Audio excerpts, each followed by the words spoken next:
اعوذ باللہ من الشیطان الرجیم بسم اللہ الرحمن الرحیم رب اشرح لی صدری ویسر لی امری واحلل عقدۃ من لسانی یفقہوا قولی آمین یا رب العالمین۔ پچھلے سبق کا جہاں پر اختتام ہوا تھا اس منافقین کے بارے میں یہ بتایا گیا، ایک نشانی بتائی اللہ پاک نے کہ جب بھی وہ نماز کے لیے کھڑے ہوتے ہیں تو سستی کے ساتھ کھڑے ہوتے ہیں، اور جب بھی ان کو کوئی صدقہ یا خیرات دینی ہو تو وہ خوشی کے ساتھ یہ کام نہیں کرتے، بلکہ بہت ناپسندیدگی کے ساتھ اور بڑے بھاری دل کے ساتھ دکھانے کے لیے یہ کام کرتے ہیں۔ اب انہی کے بارے میں آج پہلی آیت ہے۔ اللہ پاک فرماتے ہیں فَلَا تُعْجِبْكَ، پس نہ تعجب میں ڈالے آپ کو اموالہم ان کے مال، ولا اولادہم اور نہ ہی ان کی اولاد۔ اس آیت میں نبی پاک صلی اللہ علیہ وآلہ وسلم کو مخاطب کر کے ہم سب کو یہ بات سمجھائی جا رہی ہے، کیونکہ یہ بات اکثر ہمارے ذہنوں میں بھی آتی ہے کہ جو شخص اللہ سے دور ہوتا ہے، اللہ کے راستے پہ چلنے والا نہیں ہوتا، بہت زیادہ اس کی کمائی بھی حلال کی نہیں ہوتی، اس کے اعمال بھی ایسے نہیں ہوتے، تو پھر بھی اللہ نے ان کو بہت زیادہ نوازا ہوتا ہے مال میں، اولاد میں۔ تو اللہ تعالیٰ یہ کہہ رہے ہیں کہ تعجب مت کر اس چیز پر کہ ان کو اللہ نے 3 نعمتیں کیوں دیں دنیا میں، بلکہ اللہ پاک فرماتے ہیں انما یرید اللہ، پختہ بات ہے کہ اللہ ارادہ کرتا ہے لیعذبہم، تاکہ ان کو عذاب دے، بہا اس کے ساتھ، یعنی اس مال اور اولاد کے ساتھ، فی الحیات الدنیا، دنیا کی زندگی میں بھی، بتزہق اور نکلیں، انفسہم ان کی جانیں، وہم کافرون اس حال میں کہ وہ لوگ کفر کرنے والے ہوں۔ کیونکہ اگر آپ تاریخ اٹھا کر دیکھیں تو ایسے جو بھی لوگ جب دنیا سے گئے تو یہی مال اور یہی اولاد ان کے لیے سہانے روح بن جاتی ہے، کیونکہ دنیا میں انسان جب آتا ہے تو اس کو مال کی بھی ضرورت ہے، اولاد کی بھی ضرورت ہے، لیکن اگر ایمان نہیں ہے اور اللہ پر، آخرت پر یقین نہیں ہے تو پھر ان تمام مشقتوں اور محنتوں کا کوئی فائدہ نہیں ہے۔ ایمان ہے تو یہ مشقت گناہوں کا کفارہ بن جاتی ہے، یہ مال کمانا ثواب بن جاتا ہے، اس اولاد کی پرورش کرنا ثواب بن جاتی ہے۔ جیسے حدیث پاک میں آتا ہے کہ مومن کوئی لقمہ کما کر جب بیوی کے منہ میں ڈالتا ہے تو اس کو صدقے کے برابر ثواب ملتا ہے، حالانکہ بیوی کا خرچہ اس پر فرض ہے۔ اسی طرح اولاد کو خوراک اور لباس بھی مہیا کرنا باپ پر فرض ہے، لیکن جب وہ حلال ذرائع سے ہی سب کچھ لاتا ہے تو اس کو ہر چیز پر ثواب ملتا ہے۔ اور پھر فرمایا وَيَحْلِفُونَ بِاللَّهِ، اور وہ قسمیں اٹھاتے ہیں اللہ کے نام کی، إِنَّهُمْ لَمِنْكُمْ، کہ بے شک وہ تم میں سے ہیں، یعنی مومنین کو یقین دلاتے ہیں کہ ہم بھی ایمان والے ہیں۔ وَمَا هُمْ مِنْكُمْ، اور اللہ تعالیٰ فرماتے ہیں کہ حالانکہ وہ تم میں سے نہیں ہیں،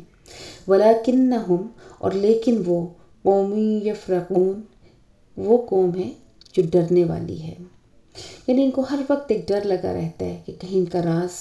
مومنین پر کھل نہ جائے، اور اسی لیے ان کو قسمیں اٹھا کر اپنے ایمان کا یقین دلاتے ہیں۔ لو یجدون ملجا، اگر پائیں وہ کوئی جائے پناہ، او مغارات، یا کوئی سرنگ، او مدخلا، یا کوئی داخل ہونے کی جگہ، لولوا الیہ، البتہ پھر جائیں اس کی طرف، وہم یجمعون، اور وہ بڑی تیزی سے جائیں۔ جماعہ کا معنی ہے جیسے گھوڑے کو جب لگام نہ ہو تو جس طرح بغیر پرواہ کیے تیزی کے ساتھ بھاگتا ہے، تو اسی طرح یہ بے لگام گھوڑے کی طرح بھاگنا شروع کر دیتے ہیں، اور جہاں ان کو کوئی جائے پناہ ملتی ہے تو یہ اس میں چھپنے کی کوشش کرتے ہیں۔ وَمِنْهُمْ مَنْ يَلْمِزُكَ فِي الصَّدَقَاتِ، اور ان میں سے بعض وہ ہیں جو آپ پر عیب لگاتے ہیں صدقات کی تقسیم میں۔ یلمزُکَ فی الصَّدَقَاتِ کا مطلب ہے کہ اقربا پروری کرنا، اپنوں کو نوازنا۔ علامہ ابن کثیر لکھتے ہیں کہ جنگ حنین کے موقع پر جب مال غنیمت کی تقسیم ہو رہی تھی تو حرقوس بن ظہیر، قبیلہ بنو تمیم کا ایک شخص جو بہت منہ پھٹ تھا، اس نے اعتراض کیا اور کہنے لگا کہ آپ نے تقسیم میں انصاف نہیں کیا، کسی کو زیادہ اور کسی کو کم دیا ہے۔ تو اسی کا اس میں ذکر ہے کہ جو لوگ آپ پر صدقات کی تقسیم میں عیب لگاتے ہیں، فَإِنْ عُوتُوا مِنْهَا رَضُوا، بس اگر دیا جائے ان کو اس میں سے تو راضی ہو جاتے ہیں۔ وَإِن لَمْ يُعْطَوْا، منہا اور اگر ان کو نہ دیا جائے، ان صدقات میں سے صرف مستحق لوگوں کو ہی دیا جائے، ان کو کچھ نہ دیا جائے تو اذا ہم یسخطون، اچانک وہ ناراض ہو جاتے ہیں۔ اگلی آیت میں یہ بتایا جا رہا ہے کیونکہ منافقین کے لیے مال و دولت ہی سب سے زیادہ اہم ہے بنسبت ایمان کے، تو جب ان کو کچھ دیا جاتا ہے تو خوش ہو جاتے ہیں اور جب نہیں دیا جاتا تو ناراض ہو جاتے ہیں، جبکہ بہترین طریقہ یہ ہے کہ وَلَوْ أَنَّهُمْ، اور کیا اچھا ہوتا یہ کہ وہ راضی ہو جاتے ما آتاہم اللہ، اس پر جو دیا ان کو اللہ نے، ورسولہ، اور ان کے رسول نے، وقالو، اور کہتے حسبنا اللہ، کہ ہمیں اللہ ہی کافی ہے، سیؤتینا اللہ، وہ جو دے ہم کو اللہ من فضلہ، اپنے فضل سے، ورسولہ، اور اس کا رسول، انا الی اللہ، اور بے شک ہمیں اللہ ہی کی طرف چاہیے کہ راغبون، رجوع کریں۔ یعنی بہترین طریقہ یہ ہونا چاہیے تھا اور اب بھی یہی ہونا چاہیے کہ جو کچھ ہمیں اللہ اور اللہ کے رسول کے ہاتھ سے جو کچھ بھی ملے اس پر بندہ راضی ہو جائے، وہ صرف اللہ کی ذات پر بھروسہ کرے اور سمجھے کہ وہ چاہے گا تو آئندہ اپنے فضل سے اور بھی زیادہ دے گا، اور نہیں دیا تو اس میں بھی اللہ کی کوئی نہ کوئی مصلحت ہے۔ غرض دنیا فانی ہے، اس کو اپنا نصب العین نہیں بنانا چاہیے، صرف اللہ کا قرب اور اللہ کی رضا ہمارا مقصد ہو، اور جو بھی ظاہری اور باطنی دولت اللہ اور اللہ کے رسول کی سرکار سے ہمیں ملے، اسی پر ہم مسرور اور مطمئن ہوں۔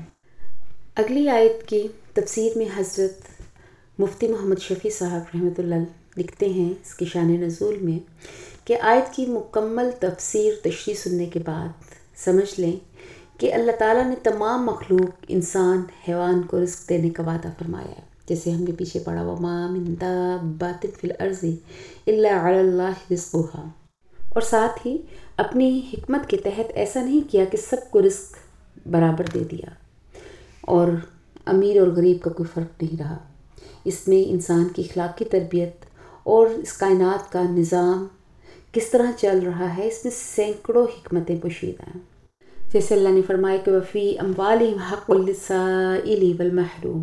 کہ جسے بتا دیا کہ مالداروں کے مال میں اللہ نے ایک معین مقدار کا حصہ غریبوں کے لیے بھی رکھا ہے جو ان فقراء کا حق ہے۔ تو اس سے یہ بھی معلوم ہوتا ہے کہ مالداروں کے مال میں جو بھی صدقہ، زکوٰۃ، خیرات نکلتی ہے تو یہ کسی مالدار کا کسی غریب پر کوئی احسان نہیں، بلکہ غریب کا حق ہے جس کی ادائیگی ایک مال والے کے ذمے ہے۔ اور پھر ایسا بھی نہیں کہ اپنی مرضی سے جتنا چاہے دے دے، کم یا زیادہ، بلکہ نبی پاک صلی اللہ علیہ وآلہ وسلم کے اللہ تعالیٰ نے سپرد یہ کام کیا اور اہتمام فرمایا کہ صرف صحابہ یا آپ کے بتا دینے پر کفایت نہیں فرمائی، بلکہ اس کے متعلق قرآن اور حدیث میں واضح طور پر تمام احکام مسلمانوں کو سکھا دیے۔ تو اللہ پاک فرماتے ہیں انما الصدقات للفقراء والمساکین، کہ پختہ بات ہے کہ صدقات فقیروں کے لیے ہیں اور مسکینوں کے لیے۔ امام راغب رحمۃ اللہ صدقے کا مطلب بیان کرتے ہیں کہ صدقہ کو صدقہ اس لیے کہتے ہیں کہ گویا دینے والا دعویٰ کرتا ہے کہ میں اپنے قول اور فعل میں صادق ہوں، سچا ہوں اور صرف اللہ کی رضا کے لیے خرچ کر رہا ہوں، ورنہ صدقہ کالعدم قرار دے دیا جائے گا، یعنی صدقہ قبول نہیں ہوگا۔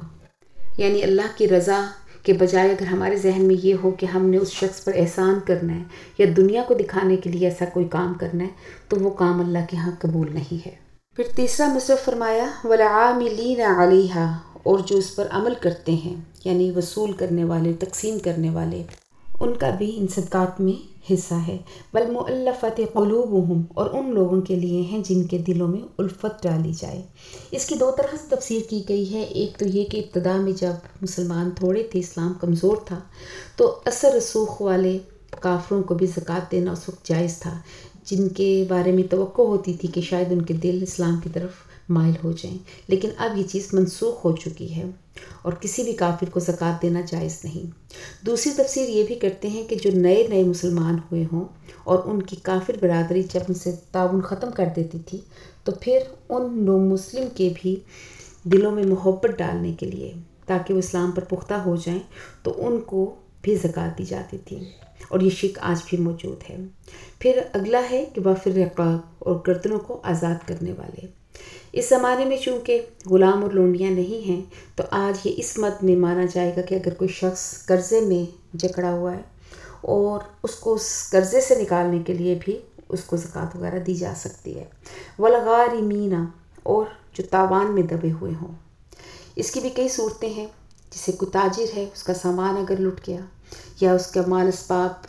ضائع ہو گیا کسی بھی آسمانی یا زمینی آفت کی وجہ سے، تو بے شک وہ پہلے مالدار تھا لیکن اب یہ تاوان میں آ گیا تو اس کو بھی زکوٰۃ دینا جائز ہے، لیکن شرط وہی ہے کہ غیر مسلم نہ ہو، سید نہ ہو اور